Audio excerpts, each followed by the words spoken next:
உங்களுக்கு 2 பல்லுக்கு நடுவுல கேப் இருக்கா? அதாவது குறிப்பா இந்த முன் பற்கள்ல. சோ அந்த மாரி கேப் இருக்கிற டைம்ல நம்ம என்ன பண்ணலாம்? உங்களுக்கு 3 ஆப்ஷன் இருக்குங்க ட்ரீட்மெண்ட்டா.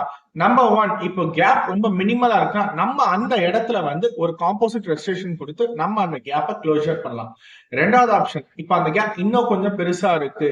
சிமெண்ட் போட்டு எனக்கு நிக்க மாட்டேங்குதுன்னா, we can go for veneers or crown. இது என்ன பண்ணலாம்னா, நம்ம பல்ல சின்னதாக்கி அந்த இடத்துல கிரவுன்ஸ் ஆர் வெனீர் பிளேஸ்மென்ட் பண்ணிட்டோம்னா, உங்களுக்கு அந்த கேப் தெரியாது. 3வது ஆப்ஷன் என்னன்னு பார்த்தீங்கன்னா, இது பெர்மனன்ட் சொல்யூஷன் மாரி தாங்க. இப்போ ஒரு சில பேஷண்ட் வந்து கேப் இருக்கு சார். பட் எனக்கு பெர்மனன்ட் க்ளோஷர் ஆகணும்னா, அவங்க வந்து ஆர்த்தோடான்டிக் ட்ரீட்மென்ட் எடுத்துக்கலாம். ஸோ ஆர்த்தோடான்டிக் ட்ரீட்மென்ட் எடுக்கிறனால என்ன ஆகும்னா, அந்த கேப் க்ளோஷரும் உங்களுக்கு நல்லபடியா ஆகும். ஸோ இன் ஃபியூச்சர்ல உங்களுக்கு ப்ராப்ளம்ஸும் தராது. ஸோ உங்களுக்கு இந்த மிட்லைன் டைஸ்டிமா அதாவது பல்லுக்கு இடைவெளி இருக்கிற கேப் சரி பண்ணா உங்களுக்கு இந்த 3 ட்ரீட்மெண்ட் ஆப்ஷன் தான் இருக்கு. ஸோ அடுத்த வீடியோல அடுத்தடுத்த ப்ரொசீஜர்ஸ் பத்தி நான் உங்களுக்கு எக்ஸ்பிளைன் பண்ணேன். ஸோ அன்டில் தென் என்னோட பேஜ ஃபாலோ பண்ணி சப்ஸ்கிரைப் பண்ணுங்க.